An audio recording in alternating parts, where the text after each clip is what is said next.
What happens if you lose, Nick? Who the hell is Aquaman? I get Fruity Pebbles, Cocoa Pebbles, I get sausage biscuits. Maybe you guys will see a little footage of that later on because we got some good stuff. Throw up the deuces. There you go, baby.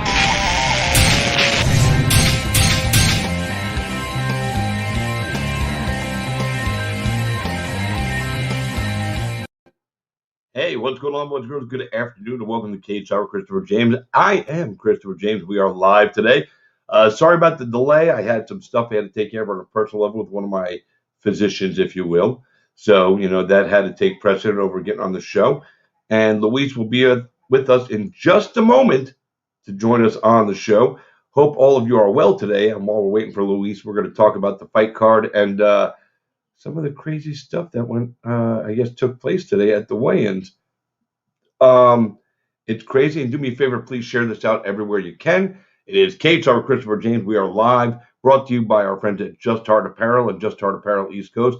Thank you to Andrew Sands for all you do for my show and for all the people in the fight business as well, brother. We appreciate you. We are live. Like I said, we have a big fight night tomorrow night. It's going to be an interesting night of fights, to say the very least. So I am excited about it. I hope you guys are as well. Let me flip over to my commentary here. We are now live, like I said. So we're going to get things rolling on for you. Don't forget to take care of yourselves, guys. Be good out there. Be safe. Do your thing in life. And, just be good people. You know what I'm saying, man? You know what I'm saying. Of course you know what I'm saying. So with that being said, we are going to jump in here. First of all, like I said, we got UFC Fight Night tomorrow, 185. Wow, UFC 185. We're on UFC 260. I mean, it's just insane. How many fighting events, I should say, the UFC has put together over the years, man. Lots of fights, lots of events. And I love every minute of all of it, man. I'm just sharing this out amongst the other pages. So feel free to share them out if you didn't see them shared in your favorite group yet. Feel free to jump in with us, man. We'd love to have you, jump on board tonight, man. We are live, like I said, from. Oh, but we got to move. I almost forgot. Before we do anything else, I got to go to a different setting. So just like that, let's get out to the Apex. That's where we belong. We're not at BKFC this week. We're out at the Apex. So, let's have some fun. Anyway, so the fights take place tomorrow night at the Apex. Today, the weigh-ins took place for the first time in a long time that I can even remember. 4 fighters missed weight, which, I haven't seen that in quite some time, to be honest. So, but, that's the way it goes, I guess. Sometimes you miss, sometimes you don't. But 4 fighters on one card. Like I said, it's the first time I've seen that happen in quite some time. But, it is what it is. So, that's the way it goes. And what are you going to do about it? You know what I mean? You know what I'm saying, kids? You know what I'm saying. Of course you do. Excuse me. By the way, if you guys are with me, please, do me a favor. Make sure you let me know. So, commentary and all that good stuff. And we will make sure that, if you're not hearing us, we'll know.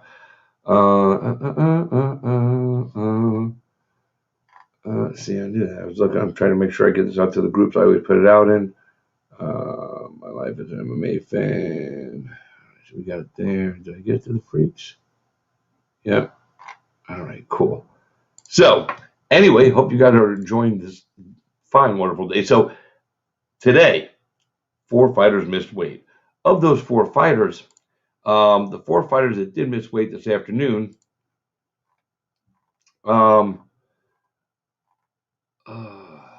we have 4 fighters that missed weight. Caitlin Vieira was scheduled for a bantamweight bout against Yana Kunitskaya for 135, and she came in at 138, 2 pounds over the limit. We've seen that. It's not acceptable, but we've seen that. She's going to lose 20% of her purse. Danny Chavez came in 145 for his bout against Jared Gordon, who came in at 150. 4 pounds over the limit. Draco Rodriguez came in at 140.5 for his featherweight clash. Or excuse me, his bantamweight clash. He came in at 140, so he came in 4.5 pounds overweight. Now, there is somebody else that came in on this card, and he came in 11 and a half pounds over the limit at featherweight. That man's name is Rafael Alves. He came in at 157.5 pounds for his featherweight fight against Patrick Sabatini, who came in at 145.5. Now, not only did Alves miss weight for his weight class by 11 and a half pounds, he missed weight if he was a lightweight. So he missed weight in two weight classes at one weigh-in. It's never happened before. I put up an article about it. You can catch it out at mymmashow.com or KSI.ChristopherJames.com. But I felt that it was the biggest miss in history. And it turns out I was right. I've never seen that happen before, that much of a weight miss in a UFC fight. I'm sure there's other fights that have taken place over the years at other shows and other promotions where fighters have missed. I've been in a couple of promotions, on the regional level where a fighter missed by more than the 11 and a half pounds.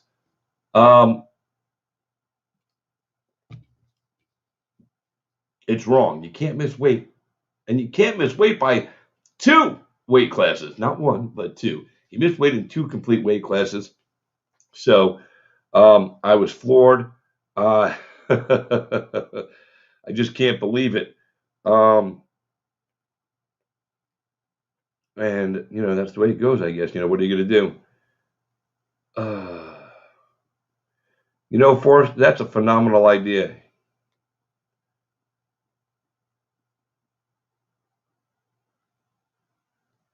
I think I need to have a bowl of goodness. So I'm going to have something delivered right now.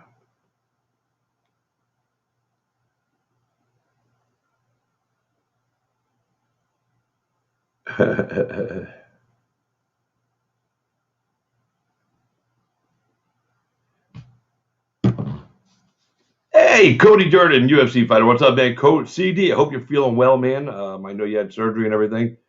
So I hope you're doing well, brother. I see some of your posts, man. It looks like you're getting your strength back, which I love. Very, very happy for you. Yeah, I haven't heard anything yet on as to why he missed weight with such. To me, there's two reasons you missed weight like that. Either A, you just really miscalculated, you and your team really fucked up, or B, you just didn't try. There really is no other excuse for doing that. I can't see it. I can't. If you had a problem ahead of time, a medical issue or something that came up during your weight camp, then you have to notify the promotion that something is wrong, something is going to be amiss, and that you're not going to hit the scale on your target.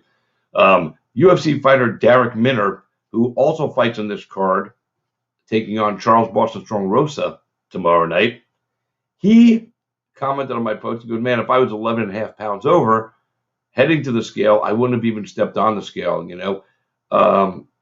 Basically, he's saying, I would have just, told the UFC I'm not going to make it, and that's it.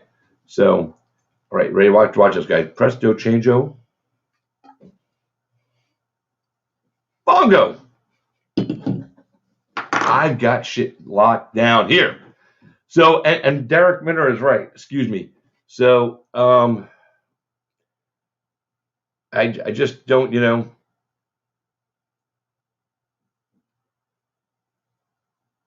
I can't condone it. It's just wrong.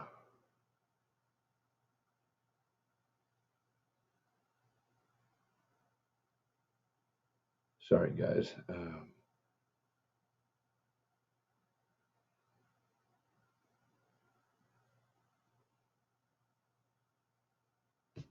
So anyway, so the guy missed weight, 11 and a half pounds. Like I said, I can't understand why. I can't understand how.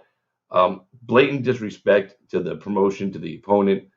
And, here's Sabatini, who, you know, just wanted to fight. He just wanted to fight. And now, his fight gets canceled through no fault of his own. Uh, Patrick Sabatini, though, is ready to go. So I'm pretty sure he's getting his show money. And that's awesome. But, he loses the opportunity to get his fight purse.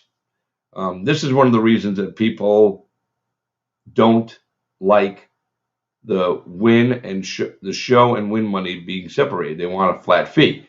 For some fighters, they like the win and the show and then the win money. So, it is what it is. If he was making $50,000 to win and show, then he'd probably get his full fight purse today. If he's making just $50,000 flat, he'd get all his money.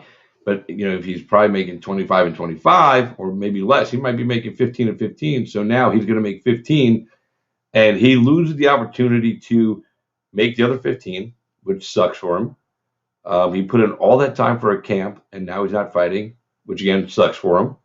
He also loses out the opportunity of a possible, but they don't want to pay the guy the fight money because he didn't fight. But he didn't fight through no fault of his own, and therefore he shouldn't be penalized.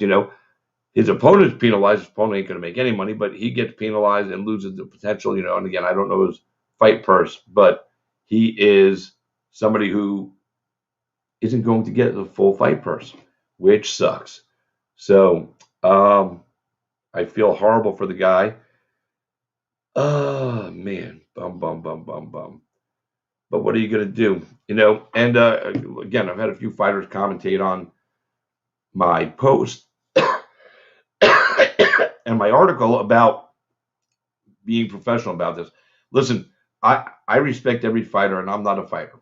I am not a cage fighter. I'm not a mixed martial artist. But you have a job to do as a fighter, and job number one, you have one job: make weight. Fight night's the bonus night. It's not the job. I know some people go, "Oh, what do they do this for? That's their job. They're fighters." Yeah, but the job is to make weight. If you make weight, then you get the opportunity to fight. You get the opportunity to apply your trade, to apply your skill set, and show the world what you've been working on. But when you don't make weight and you miss like this, they can't sanction this bout. They're 11 and a half pounds. It's just not right. He shouldn't get the opportunity. And, some people are saying this kid should be cut. Now, we don't know all the circumstances leading up to why he missed weight so dramatically. However, he did miss weight, and that is bad. If there's no legitimate excuse, and as far as I'm concerned, there isn't any legitimate excuse to miss weight, especially by that much. But whether it's 0.5 pounds or 11.5 pounds, the point is you have to hit the scale on point. That's the target. That's what you got to do. That is your job. You sign a contract to fight at 145, 155, 65, 85, 95, 205. If you sign a contract to sign at 217.6 pounds, then that's where you have to make your weight. So missing is not acceptable, which, some people go, well, you can't be tough on this. Yes, I can. I can absolutely be strong about this because that's the job. The job is to make weight. The job isn't to get close. The job isn't to almost make weight. The job is to make weight. So, you're afforded a pound unless it's a title fight. So you have to do it. There's just no other way to go about it. Jeff Minner knows. Jeff, what's up, brother? Your brother, Derek Minner, is going to be fighting my man, Charles Rosa, tomorrow night. This bout right now, and two, I'm going to jump back to the weight thing in a minute, but I'm glad Jeff is here. Jeff has a brother named Derek. Derek is fighting Charles Rosa. This fight right here is like floating under the radar. This fight is going to be possibly the show stealer. I'm just being honest, man. These guys want to go. These guys, and it's not that they don't like each other because, they're fighters, they talk a little smack and everything. Minner, claims to have this phenomenal choke, and Rosa said, he's ready to feel the choke. These two guys want to fight. They want to beat each other up. when it's like this, when they both are gunning for each other the way they are, without the emotional of overly ridiculous war of words or social media fight. They both stated their case. They both stated the facts of what they're going to do, and they both want to prove the other guy wrong. These are the kind of fights that I live for. These are the kind of fights that do fly a little under the radar. Then on fight night, they take over the world. Charles Rose has been grinding for a long time. Derek Minner has been grinding for a long time. Minner made a statement along the lines of something that Rosa hasn't gone through what he had gone through to get to the UFC. Now, I know Rosa a little more personally than I know Minner, so I can tell you this, that Charles Rosa had upwards of 20, over 20, I believe it was 22, but I could be wrong. It might have been just been 20, but I'm pretty sure he had 22 amateur fights before he ever became a professional fighter, because he wanted to make sure that he had all the T's crossed and the I's dotted. I'm going to pull his numbers up for you right here because I just got to see. But he's 13-4 as a pro now.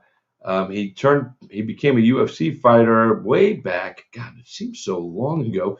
He made his UFC debut against Dennis Seaver, and he lost in his debut. And that was in 2014. So here we are, 7 years later. And when he did turn pro, he came to the UFC. He was 9-0 when he entered the UFC. He's now 13-4.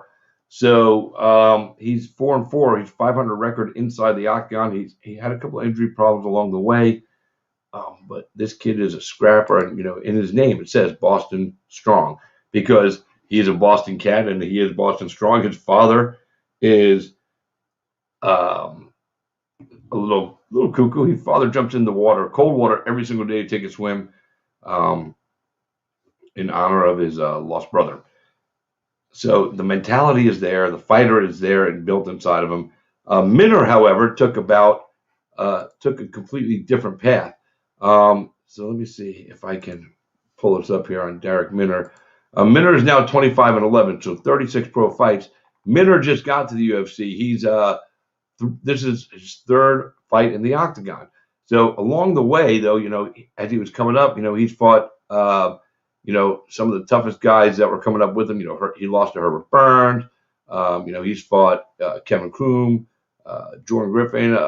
Some really tough guys along the regional scene. Chico Camus. So he did this a lot differently, and he's been a pro. Let me go back to his pro debut, 2012. So roughly, 2 years earlier, it only shows one amateur bout on his Tapology record. Doesn't mean that's all he's had. That's all that Tapology has for him. So, and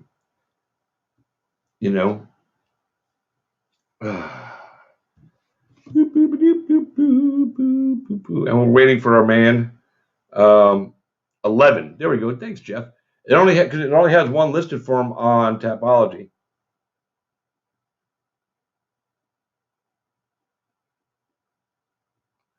So I just messaged Luis. He messaged me. He was talking to some of his family that are, giving him love before his fight. So he'll be with us in just a moment.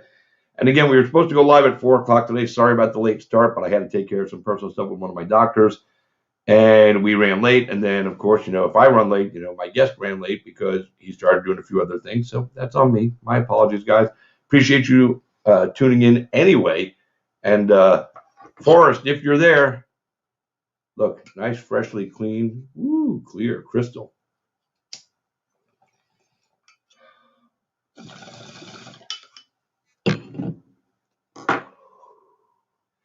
This one's called Lemon Haze, and it's called Lemon Haze HP.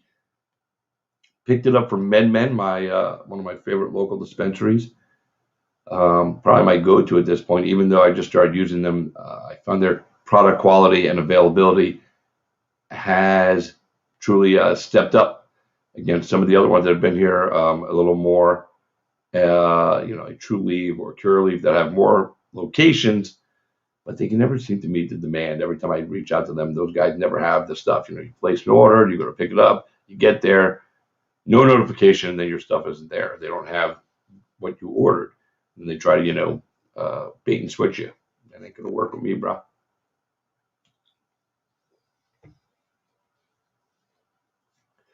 So hopefully Luis will be with us in just a minute. But we're gonna look at the rest of the card while waiting for him. So on this card, we have a great card. Curtis Blades, the Razor Man, taking on Derek Lewis in the heavyweight bout. This is your main event of the night. I am taking Blades to win this. Oh, I forgot to put Blades' weight on my article. Look at that. See that? A typo. Oopsie. I'll fix it when I get done. He came in at 259. Blades came in at 263. Yeah, mine's at 27% THC. And it's also a hybrid. Sativa dominant. Blades and Lewis. Now, Blades has no shame in coming out and telling you what he's going to do. He's going to wrestle. Don't get me wrong. He's going to throw some punches and he's going to throw some knees and some kicks, but the majority of his punches may be just while he's on top of Derek Lewis. But make no mistake, if you remember the Junior Dos Santos fight, Curtis Blades can knock you out on your feet. Nobody expected that from him, and he does it, but he's going to use what brought him to the dance, and why shouldn't he? He's not worried about the fight night bonus. He's worried about getting a title shot. And, I commend Curtis Blades' attitude about all of this because John Jones is going to jump him in line. John Jones is going to jump ahead of Curtis Blades in a heavyweight fight. It's rumored now that he is definitely going to be fighting the winner of Stipe and Francis, which takes place, in a short amount of time from now, and that John Jones will face the winner in his debut as a heavyweight. Curtis Blades, again, is going to be pushed to the back of the line for somebody else. If it wasn't Francis right now, I believe Curtis would be next. But Curtis has 2 losses against Francis. So needless to say, that's why Francis jumped the line and got ahead of Curtis and is getting his second crack at the UFC Heavyweight Championship of the World against Stipe Miocic, whom he's already fought and lost to. That's the way it works. Doesn't matter what you're ranked. Apparently, the rankings don't mean as much to the promotion and the matchmakers as they do to us and the fighters themselves. And we'll talk about that later on. Actually, tomorrow I'm going to be going live, by the way, with regional MMA legend Jonathan, the leg lock monster, Ivy. He wants to fight bare knuckle, and we're going to talk to him about it. We're going to make a plight, if you will, to David Feldman and Nate Shook, who is the matchmaker for David Feldman at Bare Knuckle Fighting Championship. And we're going to see if we can help this guy get a fight. Maybe he will, maybe he won't, but we're going to talk to him tomorrow. He's such a cool, interesting dude. And, I know what his record says, but he's probably got well over 150 fights and maybe more. He might have 200 for all we know. But he'll be on the show with us tomorrow. But anyway, back to this card. So Curtis Blades versus Derek Lewis. I'm taking Curtis to win this fight. I don't bet against Curtis Blades. And if he fought Francis for a third time, I'm still not going to bet against Curtis. I think the third time he'll come back there and he'll win. I think, he realized, the first fight, just happened. The second fight, I think maybe he was in his own head a little bit. And if they fight again, we shall see. On the co-main event, Caitlin Vieira versus Yana Kunitskaya. I'm going to take Caitlin to win this one. And, fighters that miss weight have a tendency to win. But I'm not taking her to win this because I'm taking her because I just think she's a better fighter than Yana. But, I could be wrong. But I think she's going to bring something to Yana to beat her. Charles Rosa versus Derek Minner. This is a tough one. Like I said, this is your feature bout. 2 guys that really just want to fight each other and prove their teams right and show everybody that they're going to do exactly what they say they're going to do. This fight right here, like I said, it's flying a little under the radar, but don't sleep on it. I think this fight, has all the ingredients to possibly be fight of the night. Next, we're going to move down another heavyweight fight. Alexei Olenek came in at 240. He's taking on Chris Daukaus at 234. I'm taking Alexei to win this fight. I think his skill set and the things he can do inside that others can't is going to be the thing that's carrying him to win this fight. Middleweight, we got Phil Hawes versus Nasruddin Amayov. This one right here is another fight that I don't think a lot of people are truly paying attention to. And this one could be a winner as well for a fight of the night, possibly. Hawes is a tough dude. I'm just going to say it. But Amayov, thank you. I like the way this cat fights. I like what he brings to the octagon. And we're going to see. Heavyweight, the legendary Andrei Arlovsky versus Tom Aspinall. I'm taking Andre. Just with my heart, my gut. I love the way the guy is like in his 40s. He just keeps showing up on fight night and just keeps beating people. So that's your main card. So we have 3, 4, 5, 6 on the main card. We were supposed to have 15 fights, I think, tomorrow night. We ended up with 14. Let me double check. 1, 2, 3, 4, 5, 6. 1, 2, 3, 4, 5, 6, 7, 8, 9, 10. Yeah, we lost one of the fights, so we'll jump back in there. Prelims, Jared Gordon came in 4 pounds over the limit, taking on Daniel Chavez. Not sure on this one who I would pick. I didn't get enough time to just dig into this fight yet. Drakkar Klose versus our guest who will be joining us momentarily, Luis Pena. This is another tough fight. Pena hasn't fought in nearly a year. And his opponent hasn't fought, I believe, in over a year. Let me double check my numbers here. Last fight for him, he lost. He got caught by an overhand left. It was March of 2020. So last year. So I believe this was actually the last fight that had full fans in attendance, if I'm correct. He got caught. He was winning the fight too, and he got caught. He came in, rushed in a little bit, and got nailed. But that doesn't mean that this guy is not good. He's 11-2 with 1 no contest. He's got wins over Lando. He's got wins over Bobby Green. He lost, of course, to Beneil Darouche. But he's also beat Mark DeCasey, Devin Powell, Hugh Pulley. He's beat a lot of guys. He has the skill set all the way around. And I think the thing that people sleep on him the most would be his stand-up. For some reason, people don't think this guy can strike, but he can throw punches, he can throw kicks, he can work on the ground. He is truly a UFC fighter, and he's a UFC fighter for a reason. Then you got Luis Pena, who will be joining us momentarily. Luis is one of those guys, man, that he's got all of it. He's got the it factor, he's got the look, he's got the personality, he's got the style, the flair, the pizzazz, if you will. And the nickname Vital Bob Ross is fitting for this man, as he is just tough. He comes out there to fight. He comes out there to win. He's not out there to dance. He's not out there to play. He's out there to pop. And he took this fight on short notice. So hoping we get him on here today, man. I'll be upset. I'll have to leave shortly to go to work tonight. So, but we're waiting for him to come on. So hopefully he'll be here with us in just a minute. He just met me. He's almost ready. So thanks to you guys for tuning in. I apologize about the delay on the start of the show and the delay from Luis Pena. But life is life. Life happens every single minute. So sometimes it just changes. You got to adjust on the fly. He's in Las Vegas. He made weight today, as did his opponent, Drakkar Klose. This is another tough fight for me to pick on, because I really like what both guys bring in their own fashion to the octagon. But when they're both, let me double check this here if I'm correct, and they're both coming off losses.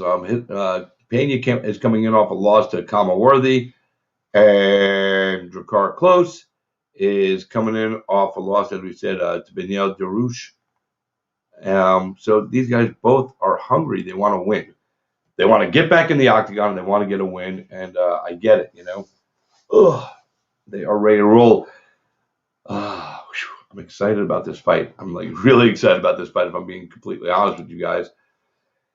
The Pena fight, but the Rosa and Minner fight, Curtis Blades, for me, Forrest, Curtis Blades and Derek Lewis is a fight I've been wanting to see for a while. So I'm definitely excited about that. But the Rosa and the Minner fight, I think, is the one that I'm most excited about, followed by Pena. I've been wanting to see Pena get back in. Again, he had a little suspension issue he had to deal with.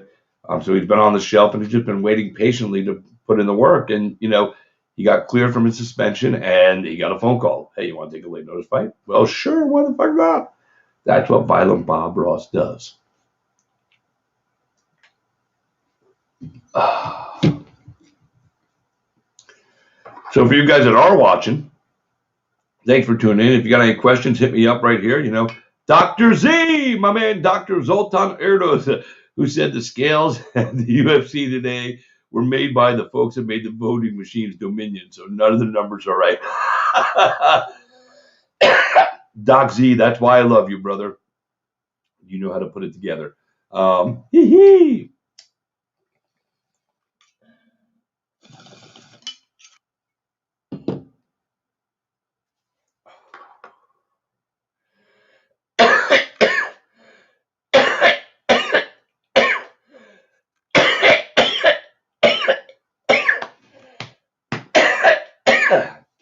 Yeah, thanks to Men for making me happy today and keeping me right mentally and physically. Dr. Z, he's commenting with the eyeballs and then with the mushroom. Oh, the shroom's coming. What? We don't live in the state where they're legal, but maybe one day we will. So, the rest of the card, let me get back to this here. So,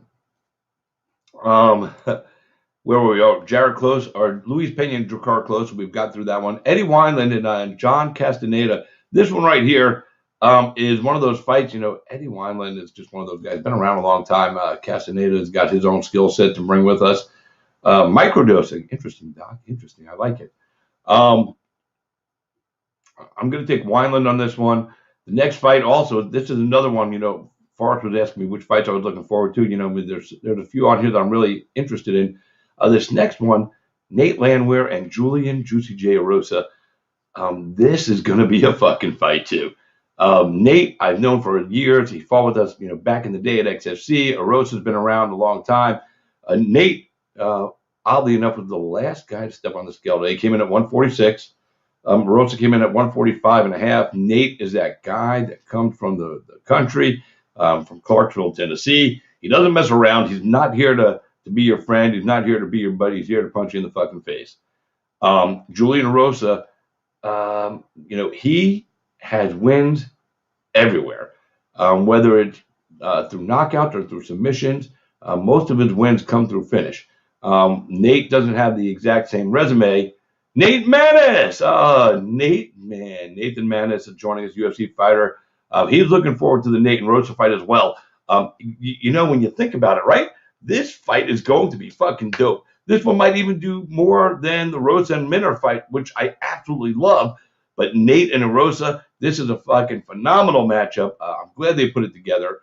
I was worried today, if I'm being honest, that Nate was going to be coming in, a little heavy.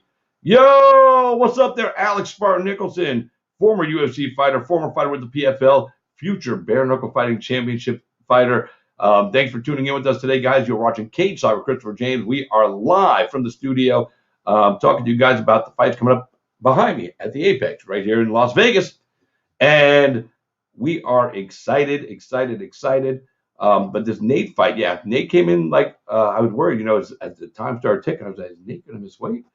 But he didn't. He hit the target at 146, and he looked ready to go when he stepped on there for the face-off against Arosa.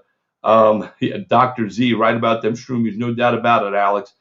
Rafael Alves versus Pat Sabatini, as we talked about earlier, that fight was canceled because Alves came in at 157.5 pounds for a fight that was supposed to take place at 145. He not only missed the weight limit for the featherweights, which would be 146 max, he missed the weight limit for a lightweight, which would have been 156. So, first time in history, the biggest weight miss in the history of the UFC, and the dude missed weight in 2 weight classes. Fucking A, you just can't fucking do that, man. You just can't do it, man. But I got to tell you, man, if you're going to do something, go big or go home. And this guy went really big. I put out the article, the other fighters all missed weight. And then, I felt like Alves went, here, dude, here, guys, hold my beer and my ham and my tiramisu and everything else that I got in my hands because I'm going to show you guys how to truly miss weight the right way. Shannon Dobson versus Casey O'Neill. Interesting fight. Not overly familiar with O'Neill. I am familiar with Dobson. I'm not going to pick this fight just for the fact that I don't know enough about O'Neill. Chaz Skelly and Jamal Emmers. This is another fight that a lot of people aren't talking about. I love Chaz. I love what he brings. He's got that wild, crazy attitude. But he brings to that fight with the attitude a skill set. Some guys have attitude and no skill. Some guys have skill and no attitude. Skelly has both. And when he's on, and he's tough to beat. Emmers, however, is a no-nonsense kind of, fighter. He goes out there to fight. And I say that, people say that this guy comes out to fight. This guy comes out. We say that about all the fighters. Let's just be honest. They all come out to fight. But Emmers is a tough hombre in his own right, and he's going to present some interesting stylistic matchups to Skelly, which is hard to say because stylistically Skelly can do it all. But I just have a feeling with Emmers that he's going to bring just something a little different. I'm going to take Skelly to win the fight, but I won't be surprised if Emmers pulls it off. Amin Zahabi versus Draco Rodriguez, another one of the guys that missed weight. He came in at 140.5, so 4.5 pounds overweight. He's losing, I believe, 30%. And then Sergey Spivak versus Jared Vandera, a heavyweight bout to start the night. So we lost the Alves Sabatini fight. I'm really just bummed about that. But, that's the way it goes. So, let me see something here. We'll check my thing here. Sorry, guys. That sometimes this works out, the way we want it to. Sometimes it doesn't. Let me message him again.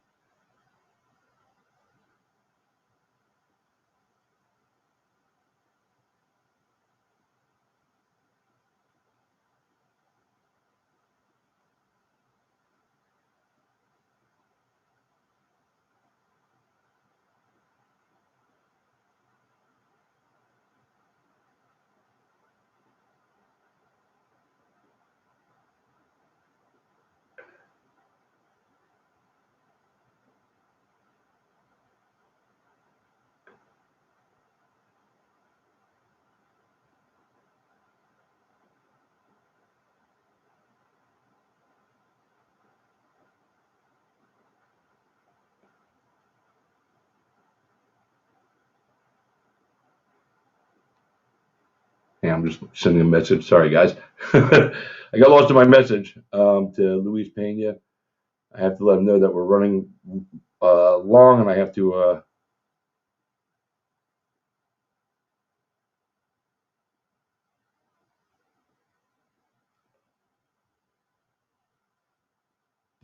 Mike Tyson versus Bruce Lee, both in their prime. Who wins?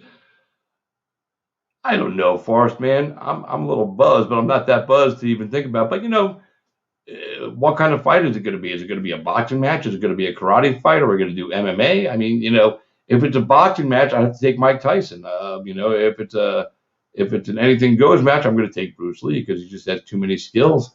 Mike is a puncher. Mike is not a wrestler. He's not a grappler. He's not throwing kicks. So, I mean, Bruce Lee. What came first, Forrest, the chicken or the egg? Go ahead, Forrest. Answer that question. What came first, the chicken or the egg? In an MMA fight, by the way, Forrest, it's definitely Bruce Lee. So, can anybody out there answer that question? What came first, the chicken or the egg? I'll give you the answer in just a moment. It's going to shock you.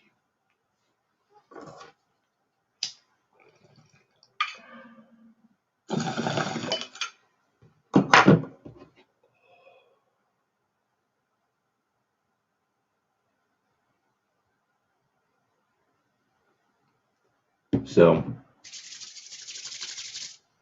if you guys are watching, like I said, Alex, Nathan Manis, if you want to give me some picks here, who's going to win the main event? Oh, by the way, let me throw a disclaimer out there. Nate Manis, if you pick any of these fights, forewarning any of you guys out there that take a pick that Nate Manis makes, you're probably going to lose your bet. He's been on a run right now. Every fight he's picking is losing. So, Nate, who's going to win the main event, Kurt or Derek? Curtis Blades or Derek Lewis? We'll see if Nate Manis will give his pick. I'm just busting his balls though, but he teases himself about it all the time about the fact that he's been missing. He's like, if you want to make money, bet opposite. So, and then I got my boy Forrest Daniels, who's actually really good at making fight picks, and he's as good as my fight analyst Garrett Kerman, the GK, the TFA, the fight analyst. So now we're just waiting and waiting and waiting. While we're waiting for Mr. Pena, because we've gone over this fight card already.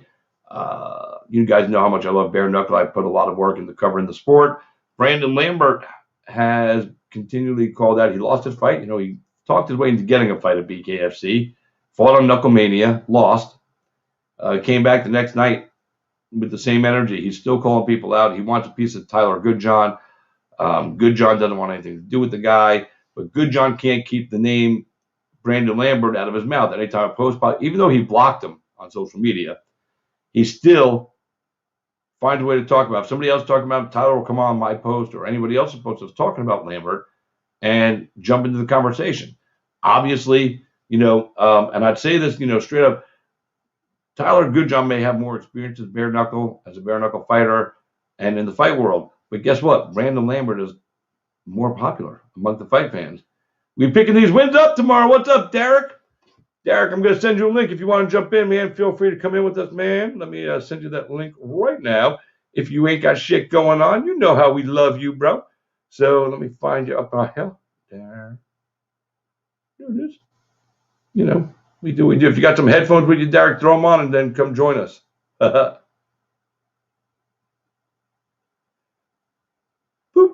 boop.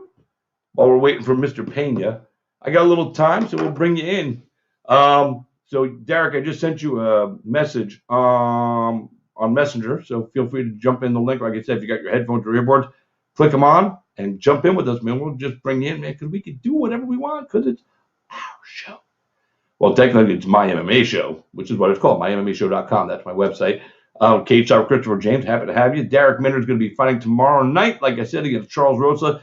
This is a fight I am not picking. I got too much love for both guys, and I don't want to hurt anybody's feelings. Now, I know they're both pros, and they understand how this works, but I'm just not going to pick either one of these guys. I am excited to watch this fight. I don't know who's going to win, and I don't want to make a prediction on that one because, I personally just love both these guys. While we're waiting for my man Luis Pena, though, this guy stepped up, kind of like Pena stepped up on short notice to take a fight. Derek Minner stepped up on short notice to do an interview. My man, Derek Minner, what's up, homie? What's up, brother? How are you? Oh, man, I'm happy. I'm living. I'm alive. I'm chilling. How you feeling, bro? How'd the weight cut go? All that good shit. Man, that's the best weight cut I ever had. Every time it got tough, we were done. You got a little tough last night. We were done for the night right at the last 5 minutes. And then this morning, the last about pound or two sucked. I mean, it all sucks, but I've had some brutal weight cuts in my life. So this shit's way easier than trying to cut from to 35 back in the day. And I've just been cutting too hard on myself for all these years. Now Tyler Minton's running shit, so we're just doing it up. That's the way, and that's the way it should be. Tyler Minton's the motherfucking man. Yeah, bro. He is truly the best weighted cutting guru in the promotion. I don't think any other guy, we've heard about all these other guys over the years. Who's the fucking one guy that really raved about for years? I don't remember his name. Mike Dolce, the Dolce diet. Listen, that guy's full of shit. I don't like. He talks so much shit about other guys that do this, but he wasn't as good as he claimed to be. And if you look at the record of how many of his fighters have missed weight over the years versus the one of Tyler's guys make weight. Tyler gets the nutrition right. He comes and lives with you. He cooks your food. He does your meals. I mean, I don't know how he's doing stuff right now, COVID style, but he would. I mean, he would leave his family and girl and everybody behind and go live in a fighter's house. In a small room somewhere to cook their food, get them all set, and that's the kind of guy you need in your corner. Totally Yeah. professional. I didn't know you were working with him. You just said that. I'm so happy. Yeah, this is a second fight. I mean, last time it was a little tougher on my body, just because I took it on 3 weeks notice, 4 weeks notice with TJ Laramie. But we had a full 8 weeks. I've never had 8 weeks in my life. I've never dieted for 8 weeks. So yeah, it was great, man. I mean, it 8 sucked. weeks. That's like 3 fight camps for you. I know, man. It's insane. I'm just ready to fight. I'm ready to fight, my man. Yeah. You have a really good matchup, you and Charles Rosa. I know you were listening to the end of what I was saying. I'm not picking either one of you guys to win this fight because I really love both of you guys. I've known Charles for a long time. I watched him come up on the amateur scene all in Florida. Mm-hmm. And then when you came on my show for the first time, I fell in love with you. We had the baby on the show. I mean, it was all kinds of stuff. You're good people. Your family's good people. So if it was anybody else you were fighting, I'd make my predictions. But you're fighting Charles, and I truly have a lot of love for both of you. Hey, I get it. No shame here. I don't want to hurt anybody's feelings. That's just the bottom line. However, you and Rosa, he said, he's waiting for you to put this guillotine on him, this world famous guillotine you talk about. He don't want that. He don't want that. He better just. And you said something along the lines of that his journey to the octagon was different than yours, that he didn't fight the same caliber fighter. People got to understand, when I go with that, is I took the hardest road to this point of anybody ever. Tell me one fighter that took a harder road than me, please. I mean, there's not one. I mean, the majority of my 11 losses, majority of my, I have 11 losses. I'm guessing 6 of those guys are UFC, and then the other 4 or 5 were early in my career. 7 years ago, I just saw on my Facebook memories, I fought Austin Lyons, who was on the Ultimate Fighter, at 55, and we fought at 35. You know what I mean? So it's just not a comparison. I mean, it is what it is. Like I just drop facts, man. I don't go out talking shit out of my way. I just go look at his record before he fought Diaz Seaver and then prove me right. So It is what it is. Yeah, and it's funny that you said that you don't talk shit because at the beginning of the show I had mentioned that both of you guys aren't the shit talking, fucking social media battle thing. You'll state what you believe to be true, and Charles is the same guy. He'll tell you what he thinks is true. And you guys, you looked at each other on the scales today. When you faced off, the respect is there. What I love about both of you is that you don't need all that, that flash, that ha-ha, rah, all the fucking fanfare. You guys are truly two men that love to fight, and you're going to settle business inside the octagon. It's not hatred. It's business. It's respect. I know you respect him. Obviously, he's in the UFC. If you don't respect the guy that's in the UFC looking across from you in the octagon, chances are you're probably going to get your ass kicked. I respect, when it comes down to that type of scenario, the majority of, if you're stepping in the cage, man, it's just another beast. If you're doing it at a professional level and you've dedicated your life to it, it's even worse. You know what I mean? So, mutual respect all around, but I'm just going to state the facts and state what I believe to be true. And, so it's going to be a good little fight tomorrow night. And, we'll have fun. Yeah, I'm excited for it. Like I said, it's one of those fights that, a lot of people, I don't think people are giving it enough attention. There's a couple other fights on here too. Nate Landwehr versus Julian Erosa. My boy, Juicy J, baby. Let's go. And that's a fucking great matchup. Julian's got a lot of wins, both by knocking people out and by finishes. And Nate, most of his wins have come through finish. More striking finishes and submissions. That fight's gonna be a banger. He's a country dude from fucking Clarksville, Tennessee. He's one of those guys that, again, I'm just here to fight. I'm gonna go out there and fuck people up, and that's what he does. And then Julian, people, I think sometimes people forget how much of a badass Julian Erosa really is, because that's another dude that took the hardest route. I mean, the dude's making his 3rd stint in the UFC. I I mean, know, it's crazy. anybody that has 3 stints in the UFC is a savage. But look at his first 2 stints. I mean, them were freaking brutal. He went to the freaking gridiron, man. Yeah, he did. He got put through the ringer, and Yeah. people, getting to the UFC is hard. Staying there is harder. Getting back to the UFC after leaving the UFC has got to be the most difficult of the 3. And here he is coming in for his, 3rd run of promotion. It tells you about the intestinal fortitude of what this guy brings and how much he truly loves what he does, because For sure. he continues to evolve and become. And like I said, I think people sleep on him. I think No, people it does. sometimes. And he's one of the best human beings. Like I've Dude. trained with Julian a lot, man. He's a great human being too, and he's just one of those guys that he elevates you at as a like he's just funny, freaking cool ass dude. So yeah, I'm excited for him, man. Yeah, I like that fight.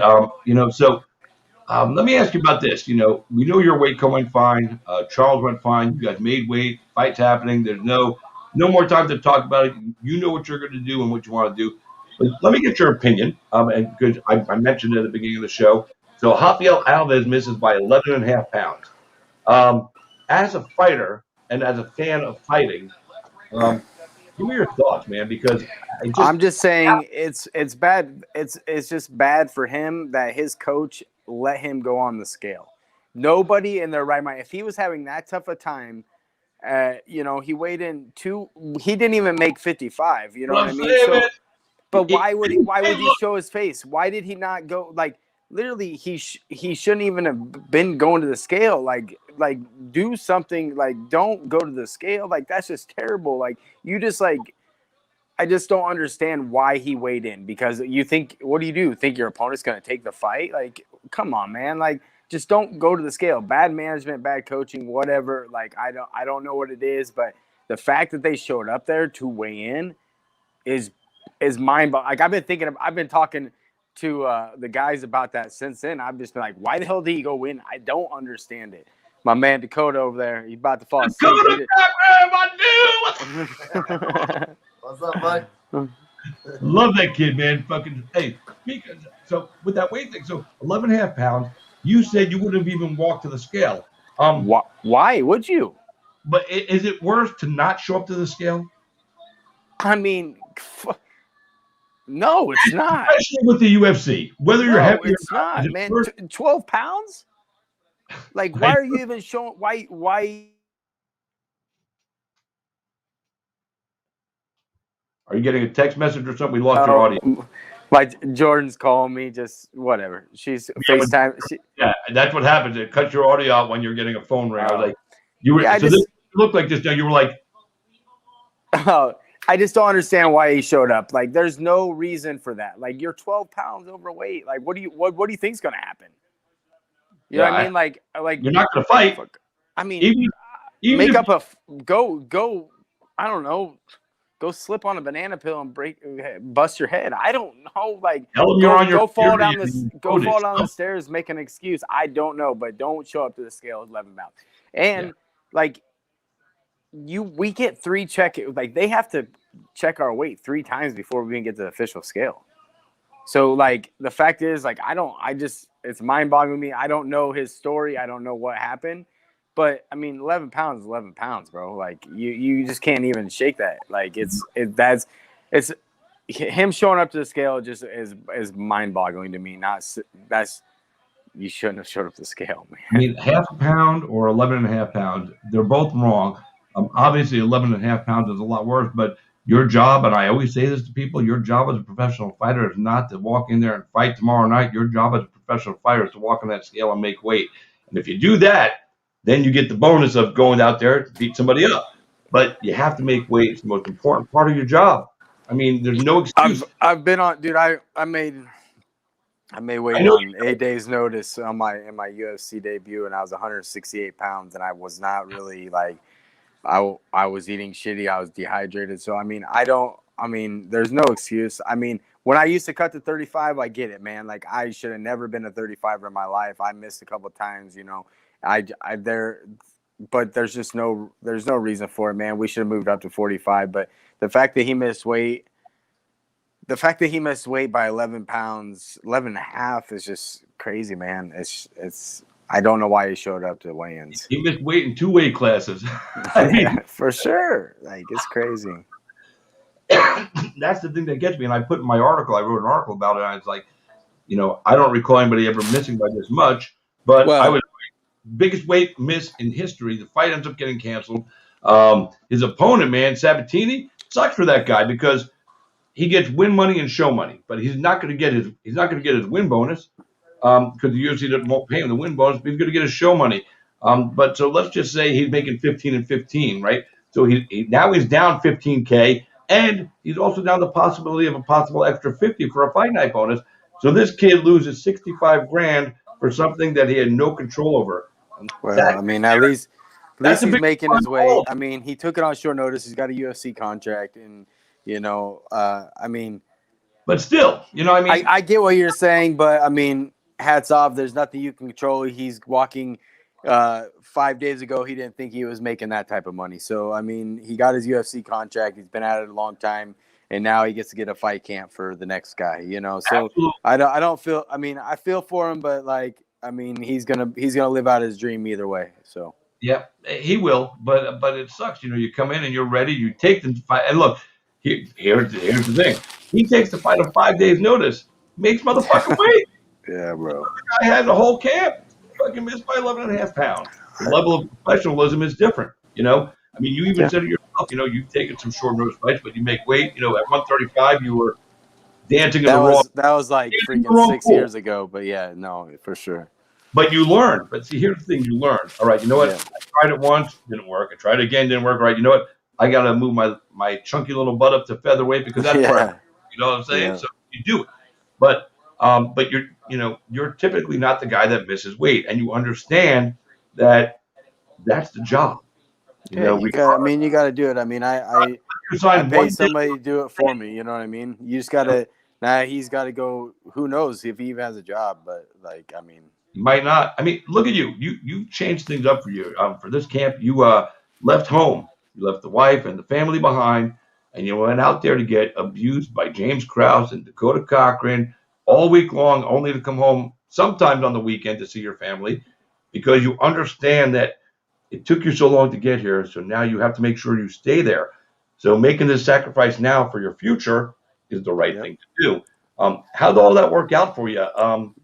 Great, man. I mean, hang on. More on the emotional and the mental side, because being away from your family for this whole camp is weird for you. So how you feel with all that? I mean, I'm about to change my family's life tomorrow. So I mean, that's all there is to it, man. I'm gonna go. I'm gonna go win tomorrow night. I'm gonna renegotiate my contract, and we're just gonna move up from here. So I mean, it's a sacrifice I got to make, man. I don't know I don't know anything else, and I mean, I'm 2.5 hours from James Krause and Glory MMA. It was the best decision I ever made to call him up and join his squad for the Laramie fight. And man, the thing is, we live in a time where I can FaceTime, I can get videos, I can do all that, and I go home after practice on Saturday. So like it is what it is, and they're gonna realize, growing up that them are the sacrifices Dad had to make to be the best at his craft, and so yeah, man, it's tough to be away, but it's not tough to be away, if that makes sense. Like, I know what I'm doing is for them anyway. As I've said in previous interviews, my why has changed since I had Brogan, and now I have a family to support, and this is how I do it. And tomorrow night I change my life, and the last 8 weeks, and we get to go on a trip or something, So I mean, it is what it is. What's the trip? Where are we going? I want to go. The 5-year-old wants to go to the ocean somewhere, so maybe we'll come down and visit you, brother. Listen, if your family wants to enjoy themselves right now, come to Florida. We're open. Yep. Yeah, man. Come join us. For sure, bro. You'll enjoy life. I mean, because we have COVID restrictions in place, but we're also allowing our people here to live life. We understand that. We gotta live, you got to work, you got to eat, you got to take care of your family, and Florida's doing it. I haven't changed my life one bit, man. I walk whatever store I walk into, if they make me wear a mask, I turn around and I walk out the door. Man, it's just what it is. Like I live like 2 blocks from Target, and like they tried a couple of times, and I denied them, and now they don't even ask me, And the other day I walked into Best Buy, and like I got attacked by 3 different people. I said, "Well, fuck all you guys, I'm out," and I walked out the door. Like it was just weird, man. Like people are so brainwashed in this way. I could go on about this shit for days, so I won't waste your time. No, look, it's not a waste of time. Listen, we live in this world, and to talk about it, it's okay, dude, because you know what? We're all affected by, it's a unique thing that we're all affected by. So, check this out. I'm on the plane, bro. And granted, I when I'm on the UFC's time, I'm on the UFC's dollars. I wear the mask on the plane. I get out here. I wear the mask when I need to wear it. Okay. There were motherfuckers wearing double mask, bro. Like legit thinking that helps them. And I'm just like, I can't help but to laugh, man. Like, I'm just like, these people are so like brainwashed that this helps them. And, it's crazy, and don't get me started. The vaccine, I know personally, Jordan has 3 clients, nurses that are in the hospital because of it.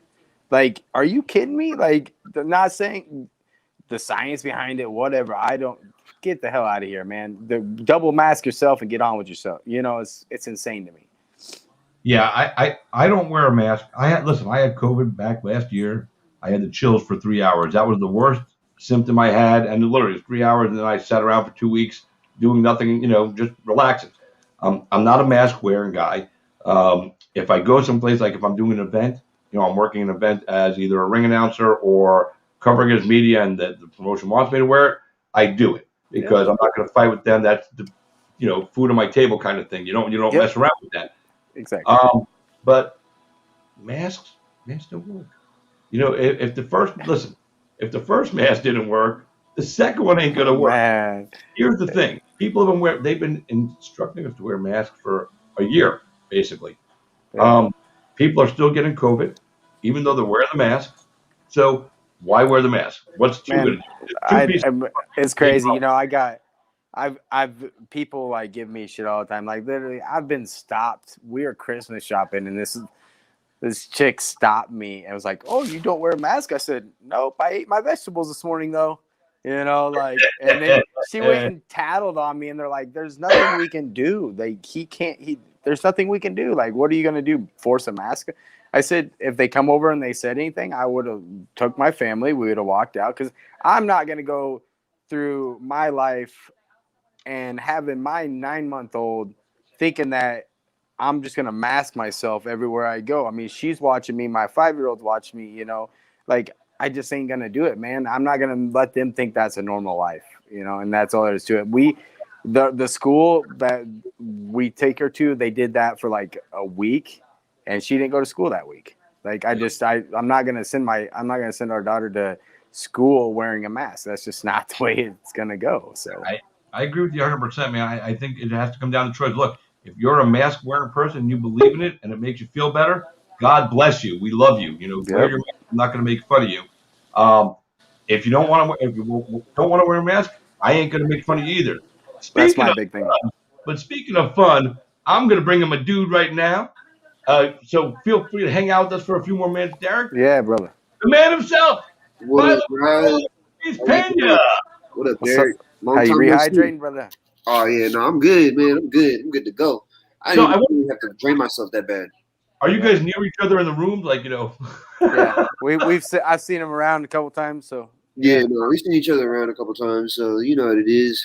Yeah. I don't know where we are at exactly, but we see each other around. Me and Derek real cool. So. Yeah, man, we fought on a few cars. We fought on a few cars together, so. Oh, you did back in the day? My debut was, I think, his debut or his first fight or something like that. Yeah, we fought on the same card for your debut, most definitely. I remember that. Yep. Well, fucking hey, that's cool, man. Fucking so, since I got both of you on at the same time, guys, our original guest, Luis Pena, he's here with us now. I started the show late because I went on the phone with my doctor, and then he had to take a phone call, and he had to deal with some stuff. but we make it coming through. And then Derek Minner popped up because Derek Minner, like you took a last minute fight. Derek Minner took a last minute interview. So it is what it is. you both Now take your parlay and take Luis Pena and Derek Minner and parlay them together and make you guys some money. Wow, make you some money. We're gonna hydrate. We're gonna relax. And Chris and Luis, I'll talk to you guys after this. Hey Derek, before you have a good one, man. Parlay, so the parlay is you, Violent Bob Ross. Who's the third in the parlay? You are me, Lewis, and I think Curtis Blades is that's just a dominating performance. And I throw Erosa in there too. I think Erosa's going to get him, and that's a couple underdogs. Yeah. All right, guys, you heard it there. Those are Derek Minner's picks for the parlay. He said the smart money gets put on him, Bob Ross, Curtis Blades, or Julian Erosa. Any one of those combinations will get you a parlay. And if you make money from that, make sure you send Derek Minner $1. Yeah. Venmo me up. Let's go. Let's go. We're going to do Derek Minner's, Derek Minner's side business is giving out the parlays. Parlay picks from DM. You'll be the new Yanni the Greek. No, James Krause is who does that, brother. James Krause, and then my old jiu-jitsu coach from Westside MMA, Rolly Delgado. He's super big on there, too. Well, hey, listen, Derek, thanks for taking the time, man. I love getting to talk to guys on a weigh-in day. I'm glad you were available and jumped in with us. I appreciate you as always, man. Like I said, I have no pick in your fight because I love both of you guys. I'll say this to you on the way out. The only thing I hope is that both of you, win or lose, both of you walk out of the octagon under your own power tomorrow night so you get to go home and see your families. That's my concern. Hopefully, you guys will get a fight of the night bonus too to just jump in there, fucking. And then we on the vacation. You come down to Florida, hang out with me and Pena. We'll fucking party up in Tampa, go to Busch Gardens, take your kids to the beach. I was actually just talking about going to Busch Gardens. Hell yeah. 5 minutes away. So you guys both win, come on up here, we'll party and we'll live stream the whole fucking thing and blow the world's mind and break the internet. Let's go. I'm down. See you guys. All right, see you later, man. You have a good one, man. He said Dakota. Peace out, D. Best bare knuckle boxer in the world right there. Let's go. Bare knuckle fighter. Yeah. Hey, I don't know about that. I got a pretty good one back here myself. Who's that? Go ahead. Who is it? My girl Jamie. Oh, yeah. We're talking, 170 pounder. All right. We get all right. All right, boys. Also, Derek, tell Coach Krause I said hello, man, and wish him and the family the best, man. I think when all is said and done for Coach Krause, he will be regarded as one of the greatest coaches in MMA. Besides being one of the best fighters we've ever seen as well, he's gonna pull that double. He's gonna go in the Hall of Fame for both. You're about to find out what James Krause does to a guy tomorrow. Oh, I know, dude. All right, Derek, well, man, thank you so much for taking the time. That was Derek Minner. Dude, he was sitting there. I was going over the fight card and everything, and I saw him pop up and go, I'm just going to send you a link. Come on. Jumped right in. So, guys, officially, we welcome Luis Antonio Pena, Violent Bob Ross, to the show. Guys. Hair is looking dope. I appreciate it. I just laying down, too. It's funny. Hey, dude, but that's your hair. That's your style. That's your thing, man. So, let's talk about this real quick because I know you want to go rest and relax and everything. I don't want to keep you. I know you. And I have to go to work here shortly, too. But you took this fight on short notice. You were gone for a little while, almost a year. You had a suspension you had to deal with. Boom, boom, boom. You saw the bullshit. And then blah, right? So now you're back. As soon as you're cleared, they call you, go, hey, man, you want to take this short notice fight? And you go, all right. Well, actually, I've been cleared to go since November. Is it November? Yeah, it was. I came off suspension in November. I've actually been trying to parlay myself into a fight since then. December, my bad. Yeah, no, I was on Abe and Malcolm's ass trying to get them to, have the UFC negotiate me something so that I came off suspension in November 10th. I wanted to be going ready to go November 14th, but for whatever reason, whether it was INSAC, the UFC, we just couldn't figure it out. But it was kind of funny. A couple weeks ago, I tweeted out, Dana White, Sean Shelby. I just need 2 weeks. At that point, I was thinking to myself, I need 2 weeks. I've been training 8 months. I'm ready to go. I put in the camp with Dustin. I've been helping Peter Yan put in the camp for Aljamain. And then earlier in the year when Dustin was getting ready, when we thought Dustin was going to get ready for Tony Ferguson, I switched it up orthodox a little bit, started getting funky for him for that. So it was I've been training the entire time, training hard, training with the best in the world the entire time. Popped up in my mind, all I need is 2 weeks because I need a week to go on and kind of just see what this dude's about with my coaches, and then I need a week to cut weight. But they said 11. They said they came back and said 10 days, and I said, you know what? With this matchup, I'll do it. Yeah, 10 days of listening, and you not only are you doing it, but you made weight. I was chatting with you earlier today, talking about your weight cut, and you said it was, especially for a short notice fight, but you said it was probably the best cut you've had in your career. I mean, how does that happen on short notice? I just being a professional, just being real. Like I like I said, like I told you, Chris, I stayed ready. I was prepared to go. When I made that tweet saying I need 2 weeks, I started kind of telling I kind of trickled everything down. Started to get real.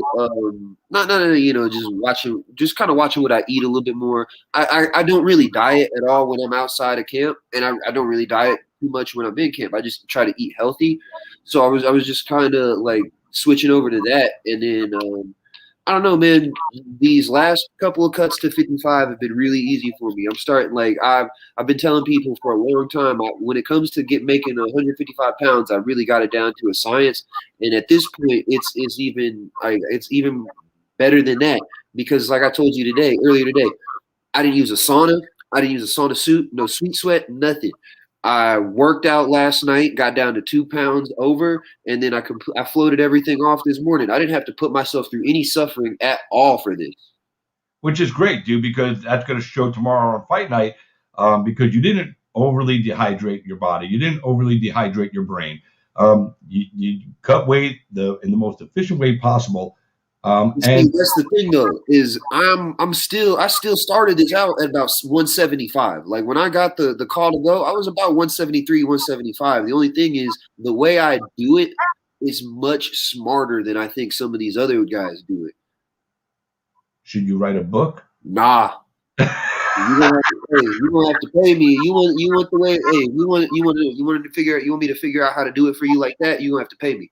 Well, of course, you write the book for people. They got to pay you if they want to read the book, man.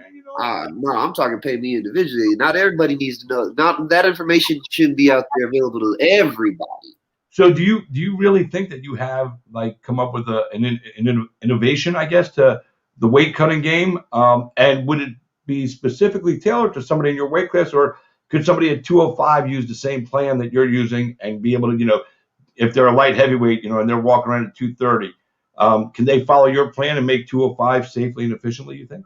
Honestly, it all depends on the amount of work you can put in the training room, because I think that's the biggest part that helps me do it is like I'm constantly in there and I'm constantly putting world-class caliber work in. I don't just sit there and bullshit when I'm in there.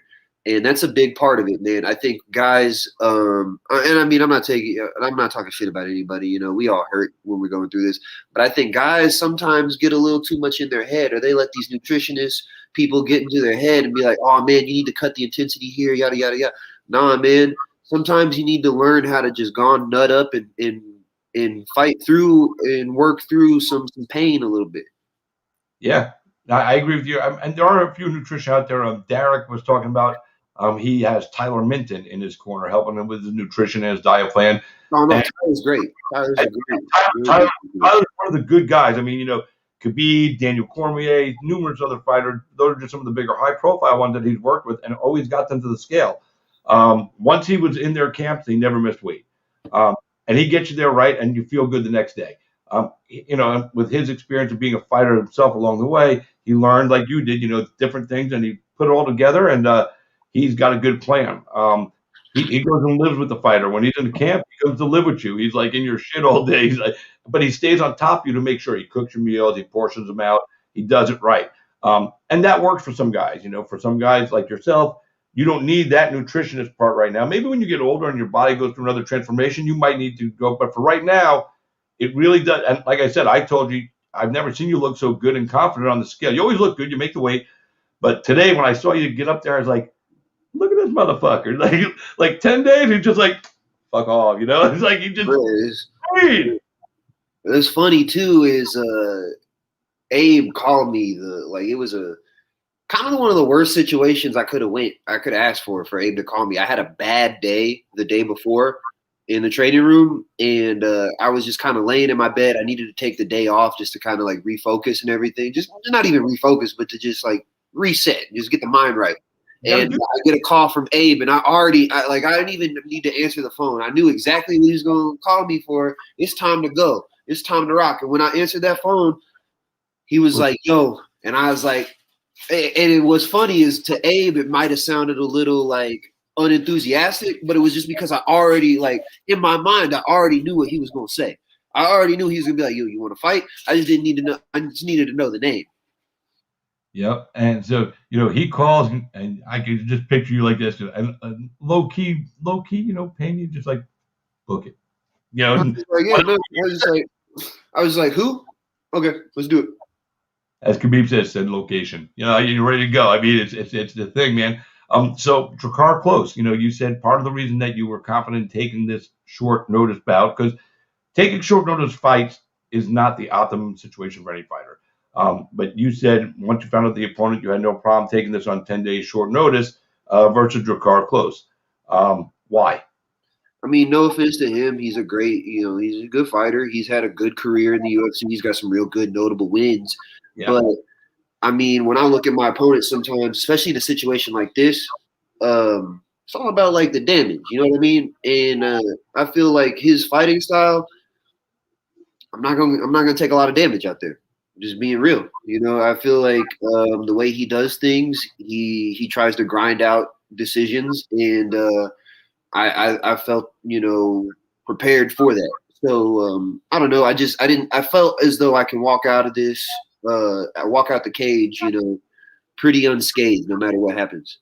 Yeah, and he's a tough cat. His last fight he was fighting Beneil Dariush, and he was winning that fight. On his feet. He was winning the fight on his feet, and I think he just he was so he got mad at me when I said this to him, and he didn't want to talk to me after I said it. But his girlfriend Courtney Casey, said, "Hey, he gets emotional sometimes, because this is your life, this is your career. So when somebody criticizes it, especially somebody that's not a fighter, but you just I see what I see. I've been doing this a long time, so I feel that when I make an assessment of something, I'm speaking from a spot of credibility. I announce fights, I cover this. I've been doing this a long time." And I think he just got a little overzealous because he was winning. So he came in, and when he came in to finish, Dariush wasn't finished yet, and he let it. And Drakkar let his guard down a little bit, and he got caught. That's really what happened in that fight. I mean, I'm pretty sure I've heard Drakkar in an interview kind of say the same thing. Like, yeah. But when I said it when it first happened, is right after the fact. You're a little bit more emotional, so of course you react. I understand that. I'm not even mad at him for feeling like that with me, And we squashed it like I thought he hated me. I'm like, dude, don't hate me. I said, I just call it like I see, and that's it. But his striking was so improved in that last fight. Like he really put everything together in that fight against Dariush. And again, you get overzealous sometimes. You go for the finish when it's not there, and it can happen to anybody. I don't care if you're the world champ or just starting out. When you overcommit to something when it's not time, most of the time it ends the wrong way for you. Sometimes it doesn't, but more often than not, it does. And that was the only mistake he made in that fight. He was winning. He was on a good run before that. He's I think he's 12-2 or what is he? 12-2. He's 11-2. Excuse me. So, you guys have similar records as far as, amount of time inside the octagon. And you said you're not worried about, you're not worried about coming out there overly damaged. But when you fight a guy like Drakkar, because, as you know, just like you, he's in the UFC. What do you have to look out for the most sitting on the other side, especially with 10 days notice? That big right hand and that wrestling ability. He's a good wrestler. I'm pretty sure. I think he wrestled at Arizona State, something like that. I believe you're right. I believe you're right. Yeah, but I believe he wrestled at Arizona State. I'm a Red Devil fan myself, or a Sun Devil fan myself. So, I respect that pedigree and everything. And I know he's got some power in his hands. He rocked Dariush, so it's like I got to watch out for that big right. Watch out for him trying to initiate the grappling. But I don't think he's very active when he does kind of get to his grappling. So I don't know. I just think that plays well into my style, especially coming like if he were to take me down and give me my back, you can't not be active with me, or I'm gonna set something up. Yeah, you've got I believe you got 4 inches, maybe 6 inches of height. He's like 5'9", I think. Let me double check that here. 5'9", yeah. I don't know about that. Listen. They He have ain't him no 5'9" here. 5'9". I'm gonna tell you right now, he ain't no 5'9". On Tapology, they got him at 5'8", and I'm not even sure he's 5'8". Well, I've stood next to him, and I'm 5'8", and I think he's just got a little bit of height on me, but not much. So 5'8" to 5'9". The face-off picture today. I saw it today. And you're 6'3", so that's a good point. That's a good point. I don't know. I don't know. So when you're this tall, guy, we're like dwarves, bro. It's not even that. It's like when you're this tall, and especially at the gym and everything. Like I'm constantly around guys like heavyweights and middleweights, so I feel like I'm a normal human being. But then like I'll go out in public, and then I realize like, oh, I'm actually kind of like I actually am kind of on the taller side or the bigger side. Don't make the ones that are vertically challenged, bro. I'll give you a noogie. Try if you can get up here. I know my role. I wouldn't fuck with you, bro. No, it's all good. No, and I'm not to take anything away from. I know you're not as goofy Jakar or anything, because I mean, height doesn't mean anything. Height and reach doesn't truly mean anything when you come into this. People can get knocked out by a guy that's got. Reach means something. Reach means something if you know how to use it. I mean, it means something, but at the end of the day, if I can still go out there. He can put that right hand on my chin, and it could be lights out. So you can't take anything away from him, but at the same time, it's like I'm very confident in my skill set, and I'm very confident in my style and how it matches up here. So I mean, and I think, in my opinion, I wouldn't have took the fight if I wasn't, and he wouldn't have accepted the fight on 10 days notice if he wasn't as confident in himself. So it's like we're gonna go out there. We both are confident in our abilities, and we both are confident in the matchup. So I think it makes for a good matchup for the fans. I think this is just going to be must-watch TV for y'all. Now, if this fight wasn't booked again, you took the short notice fight. Prior to taking this fight, was there anybody that and I know you'll fight, you'll fight whoever you got to fight to get to where you want to go.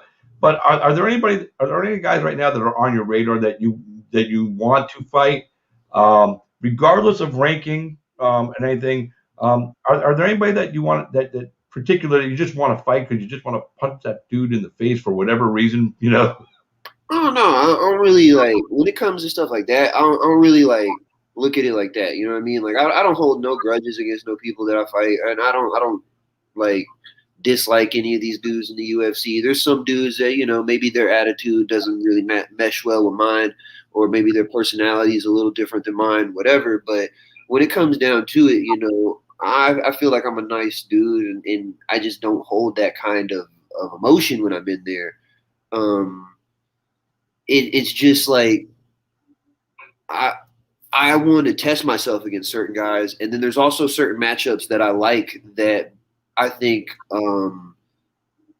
could help me win $50,000 out there. So it's one of those matchups that you think could help you win $50K. Just pick one of those guys, because I know there's probably a couple. It's actually interesting that you say this, because we saw each other here at the hotel, and I told him, like, respectfully, I was like, yo, dog, no, nothing about it, but I would love to fight you, just because I think we make for a matchup that is a fight of the night matchup, and that was Austin Hubbard. Yeah, dude. Former LFA champ. I've been watching him for a minute, especially even before he was in the UFC, when he was in the LFA. I was watching him because I was like, I think he got the belt right around the time I was either picked up by Tough or right like before that. So I was looking to fight for LFA, and I was looking to fight him. But then he got the belt. I got picked up by Tough. He got picked up. And I've just kind of been slowly, watching his progression and everything, watching what he does. I like the way the kid plays, man. And I think the way his style matches up with me, we would be a great banger for the fans. you know what? I would have thought you would have went with a higher profile name. However, once you said the name, all of a sudden I just saw the fight in my head. I was like, "That's a fucking good fight." And Right, that's a great fight. And unlike the thing is, yeah, there dudes ranked up there like in the top 5, top 10, the most popular guys in the division that I would love to fight, of course. But I'm more realistic. Right now, that's not going to happen. Like I tried to jump in with RDA on like 3 days notice when Islam Makhachev dropped out, and they were just like, Luis, no. I was like, all right, I understand that I'm not going to get that opportunity. So I'm looking at it more as like matchups that make sense that the UFC actually might put together. yeah, no, and that's a good one. That it's staying in your lane to a certain degree. You know, Exactly. you know where you're at in the pecking order as far as getting all the way to the top 10 and who those guys are right now because it's deep, it's stacked. You also know that let's be honest, you are a very marketable young man for these guys, and they know that they have a star with you. So, and of course, with Abe and everything else, I mean, you have a lot of aces in your pocket, if you will. Your fighting ability, your look, your style, your popularity. You've got one of the best management companies in the world running your career, and they have a lot of weight and juice with the organization. So you've really made all the right moves coming through. You were down at AKA, you moved down to I mean, you've really been doing this the right way. And No, that's actually something too that I like. Other than just training with Justin. Oh my bad. I just want to show you that my boy Forrest, the UFC wants you to win. I mean, that's what he believes, and there's a lot of people that probably subscribe to that theory because you are a very marketable young man. You bring the people. You know what I'm saying? You got the style. Yeah, I can see that. I can see that. But I think at the end of the day, like Connor, and that's why they're getting behind what's his face? Why can't I remember his name now? He was just supposed to fight Edwards. I hope that guy recovers from the COVID because, man, it'll be a shame if he doesn't ever come back because that guy really has all the potential. I like that kid. But no, man, that's actually some advice I've been that Dustin gave me too. Is like he was like, "Dog, you're a marketable dude. It's obvious that people want to get behind you, but at the same time, you're real young in the game and you have so much talent and so much skills. It is it's okay to have a slow burn to get to where you want to be, because by the time you're actually there and you're competing for spots and you're looking to make your way to a title shot, you're gonna be 100% ready. And ever since Dustin kind of told me that, it's like it's what I've been really looking for. Because I mean, not to say anything, but I mean, I do kind of look up to Dustin. He's come from he's a Southern boy just like myself.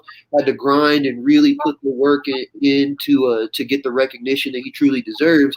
And so I wouldn't mind having to go that same route or anything like that. But no, it's been great because just being around Dustin, being around Mike, being around Jorge, sometimes just being able to like kind of get the rub a little bit in more ways than just the training side. Yeah, there's a whole mental part to this game and a business side to this game that if you have the right people around you, I mean, like Derek Minner, we were talking to just a minute ago, he's really invested in working with James Krause. James Krause is more than just a coach that's teaching you how to, lock up an armbar or throw a punch the right way. He's teaching you how to be a professional fighter. And that's what you get a lot of at ATT because you have so many guys there. You have former world champions like Mike Brown.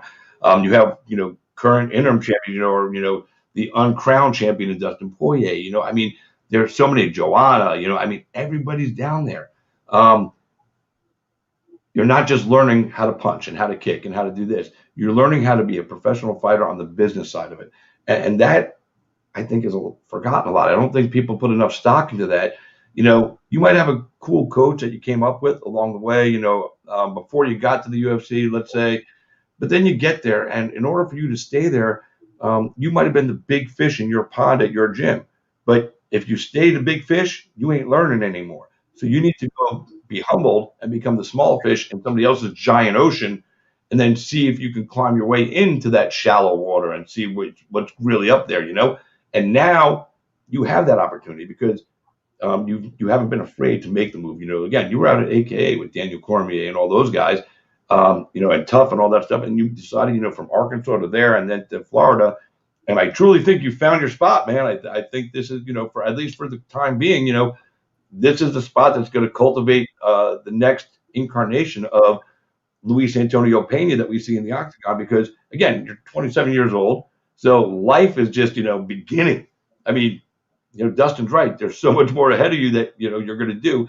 And I don't know if he said this to you, but I believe this in any aspect of life.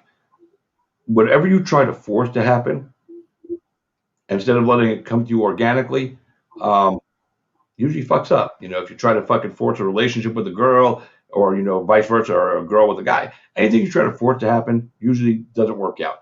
If you just do your part of it, control what you can, and let the organic nature of life and the universe come into play, you're good. And I think that's something that, because you are a chill cat, like even one time I was chatting with your mom, she goes, he's always been chill. Don't get me wrong. He's this, but he's always been chill and been able to look at life the right way. And that's the way you got to do it, bro. No, man, I definitely I appreciate that, and I definitely agree, because I feel as though my mindset and my God, I wish I could hit that right now. But mindset and my own just approach to life truly helped me in this sport. You know what I mean? There's this, a lot of people don't talk about it, but this is a very anxiety-ridden sport. For real, dude. And you don't get it that you're going in there to get punched in the face and possibly sustain a permanent injury for some money and to entertain people. And there has to be anxiety to it. I don't care who you are, how badass you are, how confident you are in your ability. You have to have stress about it. You have to have be anxious about it. And if you're not, again, you're probably one of those guys that's going to get knocked the fuck out all the time, because you're not anxious, you're not nervous, you're not worried, which means you don't prepare properly. And exactly. Improper preparation will kill you in anything in life. And see, that's the thing. For me, I've actually been, I took that mindset, and it's something that I brought from wrestling. I was never nervous for big matches when I had been just fight, like I had just been training and training and training in the wrestling room. You know what I mean? When the work was put in, and I was completely confident in what I had done leading up to that, I was never nervous. And the same with fighting. When you've been putting in the work, you have that anxiety because you're going in there to fight another man. You're throwing bones with another man. He's trying to fuck you up. But when you put that work in, it's like, all right, I've been here before. I've been here before for months. And it's just, and I know this is a short notice fight, but just like I said, man, the simple fact of the matter is I've been training for this for 8 months with the elite of the elite in every weight class, from heavyweights to flyweights. Well, quite literally, you know what I mean? I get rounds with guys like Kyoji Horiguchi all the way to Marcus Buchecha. Nice. Like there's an interesting picture. There's a picture of like one day, Master Cattell. It was a sparring day, and it was kind of like I was the odd man out because it was all kind of little guys and big dudes. So Master Cattell was like, Luis, you know what we're going to do? We're going to challenge you today. You threw me with all the heavyweights and the middleweights, and you know what? Your boy didn't sink. I swam with them great weights. So the way I look at it, if I can do that, it don't matter. Like no 155 pounder can really put fear in my heart. Yeah. Mason Daniels says fights tomorrow. That's my boy, Mason Daniels. The house boy. For real, that's one of my best friends. We party every time I go out to Arkansas. He's always on my back. Yeah, he commented a few minutes ago. He said, I pray my boy Violent Bob Ross is healthy physically and feeling good mentally and ready to eat. Put him on the canvas. And it's good to have that support from people, that ride and die with you, bro. They're your peeps. They're always going to be your peeps no matter what, whether you win or you lose. And I'm glad that so many of you guys and girls that do this have that in your back pocket, because fans are fickle. And if you go on a losing streak, they're gonna dump you. Fucking Payne, you guy's a piece of shit. He was never really good enough to be here. Blah blah blah. When and they're talking from the couch. Fucking they've done something in life. But they will turn their back on you as quickly as they jump on your bandwagon. They turn their back on you. So the fact that you have built those and cultivated a relationship with people that are going to ride with you for the rest of your life, I think it's as important as training in some degree, because what you get, the anxiety and the stress of doing this, and all the people, the fans, they want this from you, and then you got your boys like Mason. You can just chill. You're not fucking violent Bob Ross. You're just fucking Luis. Exactly. You don't have to be the star. You just have to be you. And I'm glad you have that, dude, because there's some guys I know that don't have that. They got into this, they became popular and everything, and they kind of lost their real core people because they changed along the way. Their friends didn't, but they did when they got the limelight on them. And those people will suffer down the road because they forgot what they came from and who they were before they got here. And that's in a lot of sports, but I'm involved in MMA, so I see a lot of guys that go through that, and that sucks. And hopefully, they won't ruin their life and become lonely old misers. Nick Hurst says Luis has always been a cool cat. Love seeing this man do his thing succeed. Yeah, I appreciate it, Nick, for real. My boy Garrett. It's actually something I've been really. You're cashing in tomorrow, big money. You already know. Hey, you already know. As soon as that cage door is locked, it's gonna be time to go. But no, man, that's actually something I'm really, really appreciative of. I do have a huge support system of great friends. Like, I'm talking lifelong friends. Every time I go back to Arkansas, I have some guys that I would consider, my brothers. You know what I mean? Like, we're not just friends. I'm like an uncle to his daughter. You know what I'm saying? And you know what I mean? Like, the core group of friends I have back home is, that's the thing. We all hang out together. So it has been it's one of those things where, like, because we're all friends, you know what I mean? It just, especially when I come back home, it just brings everybody together. It's such a great feeling. It's a great mentality. It's a great way to take my mind off of everything that's going on in my life when I'm able to go down there and just hang out and be myself with my friends. And you need that, man. It's your decompress. It's your I hate to say the term because I don't like hearing it, but it's your safe space, to a degree, where you could just be you. There's no cameras, there's no lights, your friends aren't out there trying to go like, man, if Luis does something when he's drunk, I'm gonna fucking put him on social media. I'm gonna try. You know what I'm saying? They're not doing that. They're not trying to. They just want to hang out with their friend. They don't care about all that other shit, and it is definitely important to have that. Sarah Harper says, "We love you, Luis." My stepdad's wife.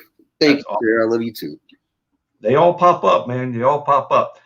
So we know what you're planning to do tomorrow. We know that you made weight. I'm going to ask you this, and then we're going to roll out of here. What's your thoughts on missing weight by 11.5 pounds today? Like fucking Ray, I mean, and I hate to ask you to talk about another fighter, but 11.5 pounds, dude, is something that we should all talk about because it's wrong. He missed weight technically in 2 weight classes. He missed the 145 and then he missed the 155 weight. What the fuck?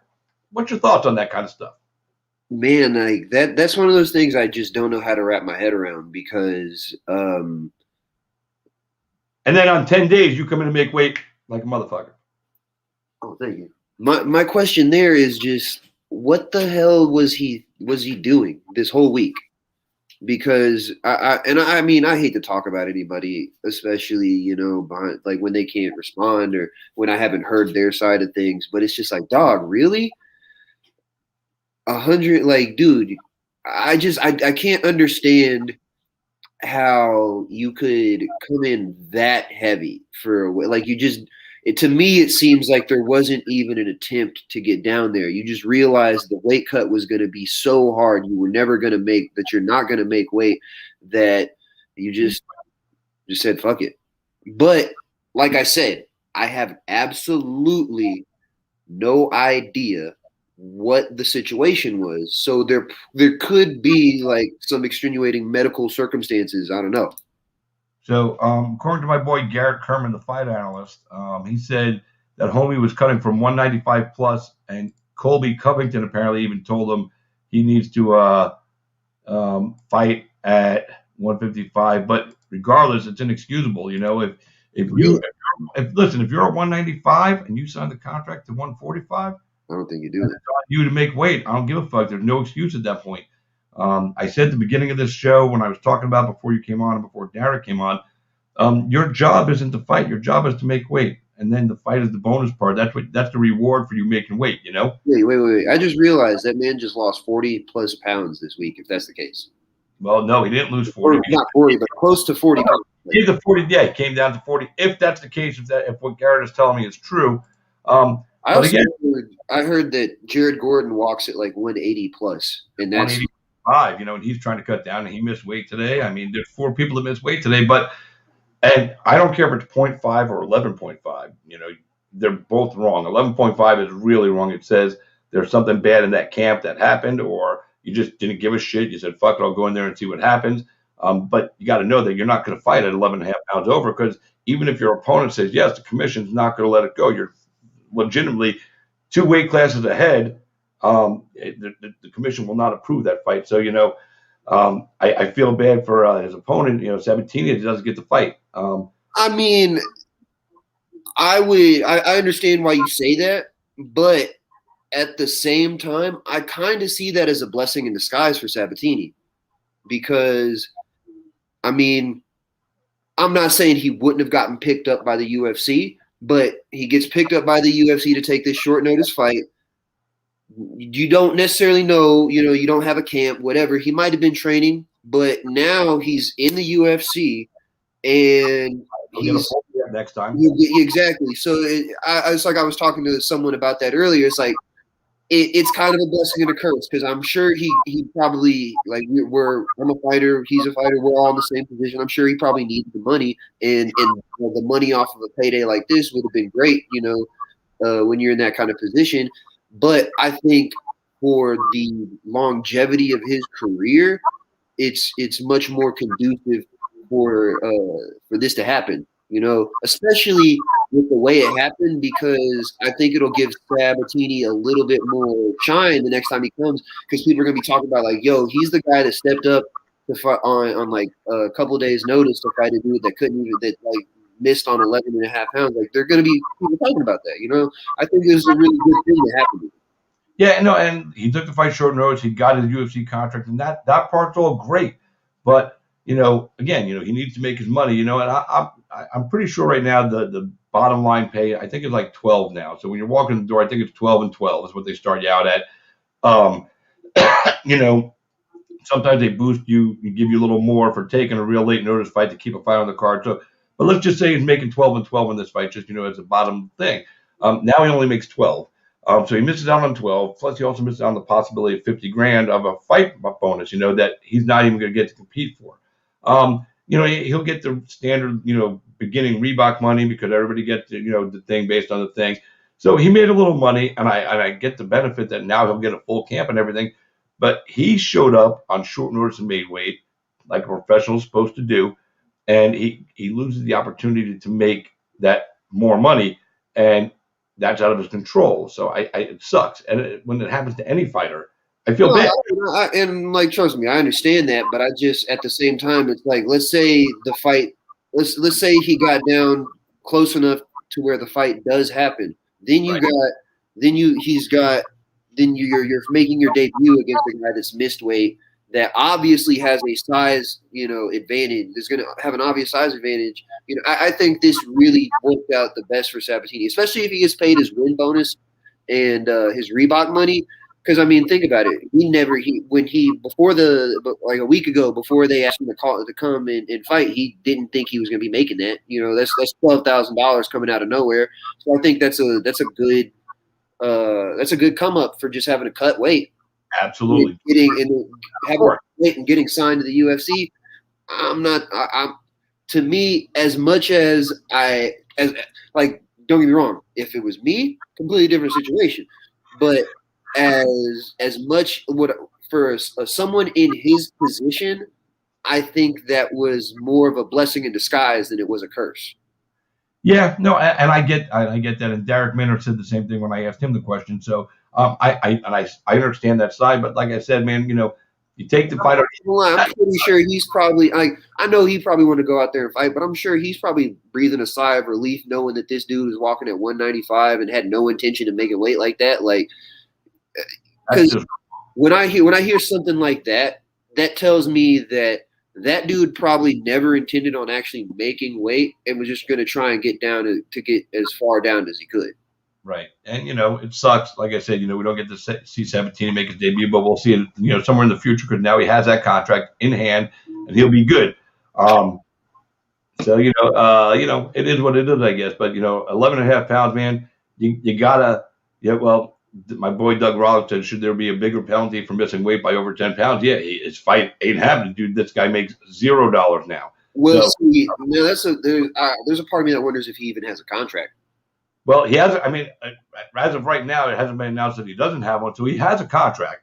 Will he keep the contract is the other part of it, but he gets $0 for this, Doug. So I mean, he came to Vegas, incurred the cost of a camp, training, and all that stuff, and he's going to have to owe his coaches money because he's not making $1 from this, and that's on him and his team, and it's an individual sport that you fight, your team doesn't fight, you fight, but people say it's team.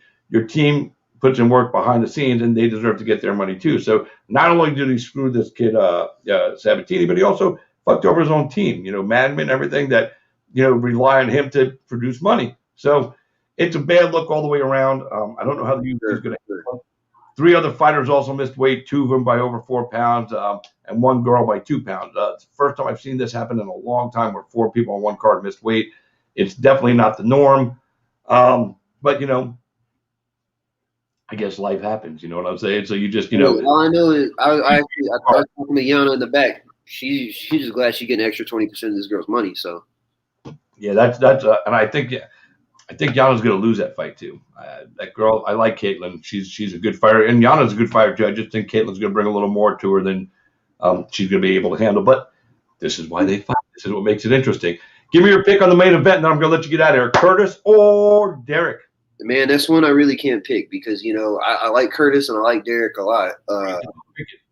I mean, smart money says Curtis Blades because he's got the wrestling ability. Like the matchup favors Blades all the way around, but you cannot count out Derek Lewis when he knocked a man out with 10 seconds left in a fight he was losing handedly.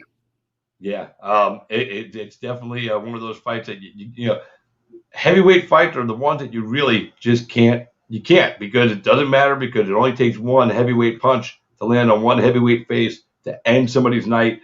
And obviously in that weight class, those guys are the biggest guys. They pack the most power, so anything can happen.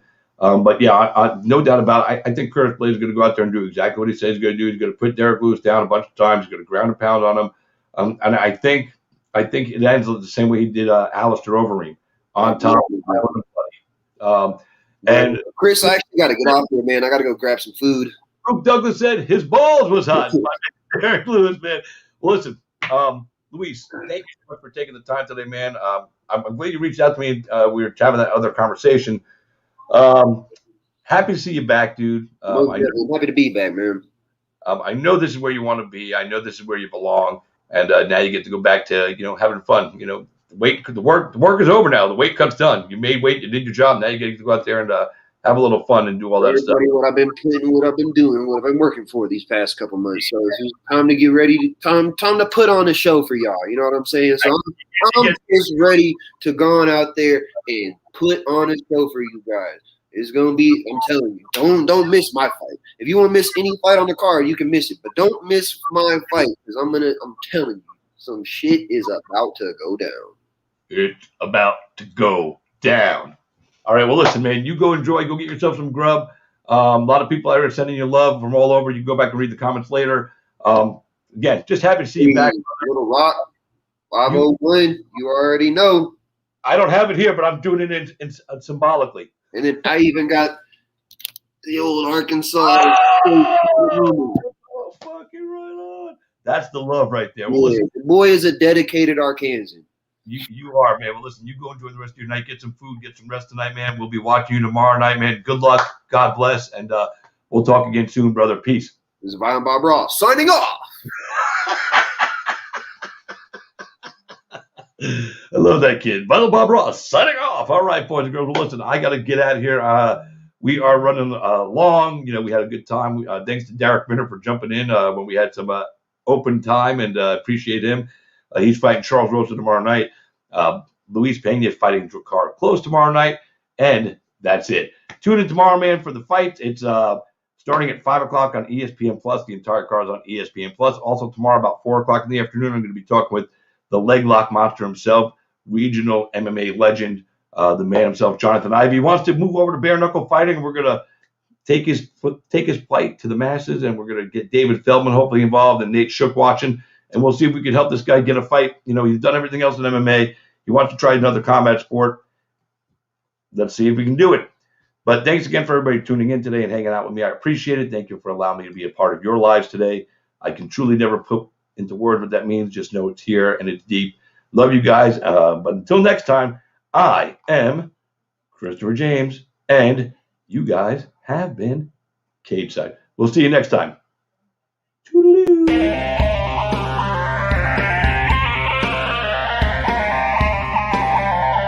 What happens if you lose, Nick? Who the hell's Aquaman? I get Fruity Pebbles, Cocoa Pebbles, I get sausage biscuits. Maybe you guys will see a little footage of that later on because we got some good stuff. Go with the deuces. There you go, baby.